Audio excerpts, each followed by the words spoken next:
तीन तरह का जल शिव को समर्पित होता है और वो तीनों तरह के जल का अलग अलग भाव है महाराज।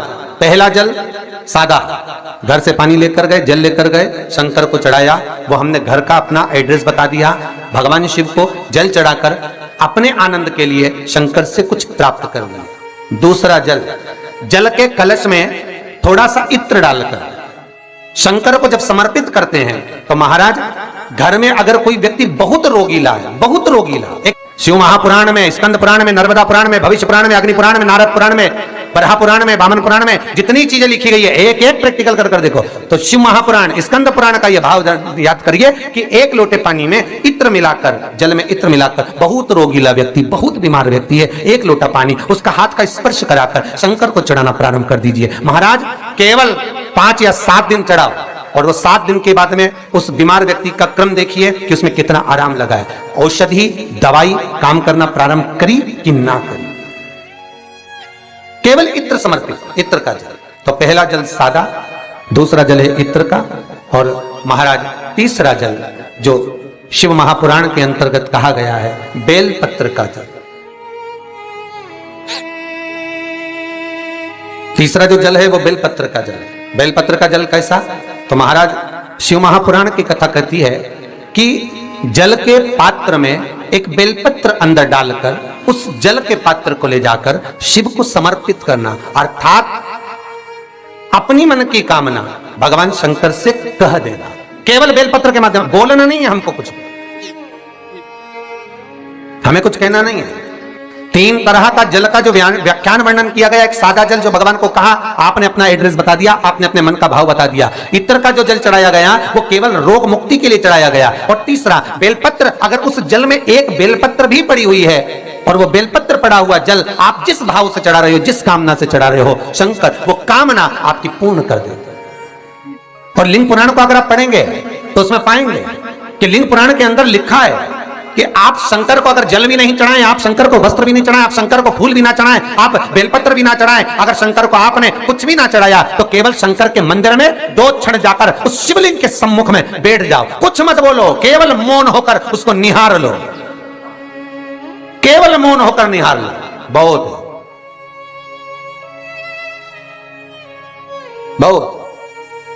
जो हनुमान जी महाराज को 3 तरह की माला समर्पित होती है, एक आकड़े के पत्ते की, दूसरी बेलपत्र के पत्ते की, तीसरी पीपल के पत्ते की।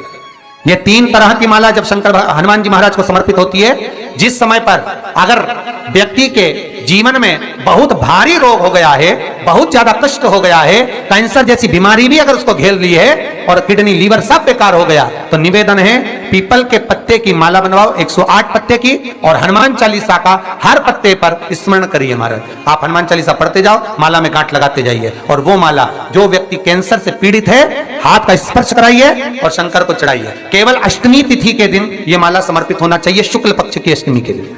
आप 2 या 3 अष्टमी को कर देखिए, अपने आप दवाई लगना प्रारंभ होगी, कैंसर जैसा रोग भी धीरे धीरे समाप्ति पर आएगा।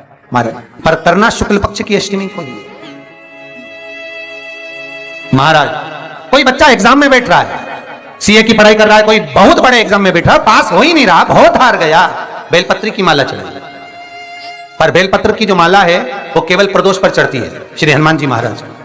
आप बेलपत्र की माला चढ़ाओ, 108 बेलपत्र, आप श्री शिवाय नमस्तुभ्यम मंत्र का जाप कर गांठ लगाकर भगवान श्री हनुमान जी महाराज के सामने पहुंचकर माला को सीधी रखकर, जो व्यक्ति एग्जाम में बैठ रहा है, नौकरी के लिए, अन्य पढ़ाई के लिए, अगर कंपटीशन एग्जाम में भी बैठ रहा है, तो माला को हनुमान जी महाराज, और हनुमान जी कौन से होना चाहिए? पूर्वमुखी। हनुमान दक्षिण मुखी नहीं चाहिए, पूर्व में जिन हनुमान जी का मुख हो वो माला ऐसी समर्पित कर हनुमान चालीसा का पाठ कर 3 बार स्मरण कर माला श्री हनुमान जी को पहना दीजिए। ऐसा कोई एग्जाम नहीं जिसमें से आप निकल ना पाए महाराज, पर करना आपको पड़ेगा। प्रदोष का दिन होना चाहिए, प्रदोष के दिन भगवान, और प्रयास जहां तक हो सके प्रदोष काल में अगर चढ़ाएंगे तो ज्यादा फलदायी रहेगा, प्रदोष काल में। तीसरी है आंकड़े की माला। महाराज आंकड़े के पत्ते की जो माला होती है, यह माला कार्य की सिद्धि के लिए होती है। इसमें एक एक आंकड़े के पत्ते पर सीताराम लिखा जाता है, मात्र एक पत्ता ऐसा होता है जिस पत्ते पर सीताराम नहीं लिखा जाता। 108 पत्ते में से एक पत्ता बस उस पत्ते को हथेली में रखकर उल्टा हाथ आपको रखना है और अपनी कामना कर कर उस पत्ते को बांध देना है। ये जरूरी नहीं है कि 25 के बाद बांधो, 50 के बाद बांधो या 100 के बाद बांधो, आपकी मर्जी पड़े उस खाली पत्ते को कहीं पर भी बांध दीजिए और उस माला को अपनी कामना कर कर श्री हनुमान जी महाराज को समर्पित कर दीजिए महाराज। इसके लिए कोई तिथि, कोई दिन, कोई वार निश्चित नहीं है। बस ये माला जब हनुमान जी को चढ़ जाए तब एक घी का और एक तेल का दिया हनुमान जी के सम्मुख में लंबी बाती का लगा देना है महाराज, एक घी का एक तेल, और अपनी कामना कर कर आप आ जाइए। आपकी वो कामना 2.5 महीना या 3 महीना इससे ज्यादा नहीं जाएगा, वो कामना बाबा पूरी करेगा, क्योंकि शिव और हनुमान ये सब एक ही स्वरूप है। अब आप कहेंगे महाराज जी ये कौन सी पुराण से लिया है, तो आप इसको लिंग पुराण के अंदर देख सकते हैं। आप गीता प्रेस गोरखपुर की लिंग पुराण लीजिए, उसके अंतर्गत आप इसका व्याख्यान वर्णन पढ़ सकते हैं महाराज। एक एक क्रम हमारे शास्त्रों का हम उसको बस ज्ञात करें, हम इधर उधर डोले नहीं। हमारी पुराणों में इतने लेख लिखे गए हैं, उसको ही अगर हमने निकाल लिया तो हम जीवन में सुख पा सकते हैं, हम दुखी नहीं हो सकते। मंत्र कौन सा है जो दिया जा रहा है, वो मंत्र कौन सा है जो प्रदान किया जा रहा है?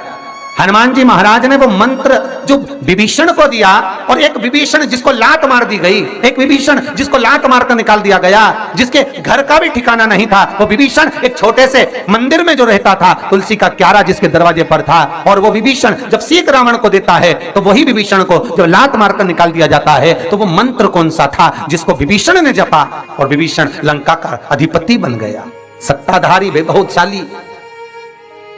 वो मंत्र कौन सा? केवल एक मंत्र जो श्री हनुमान जी महाराज ने विभीषण को दिया।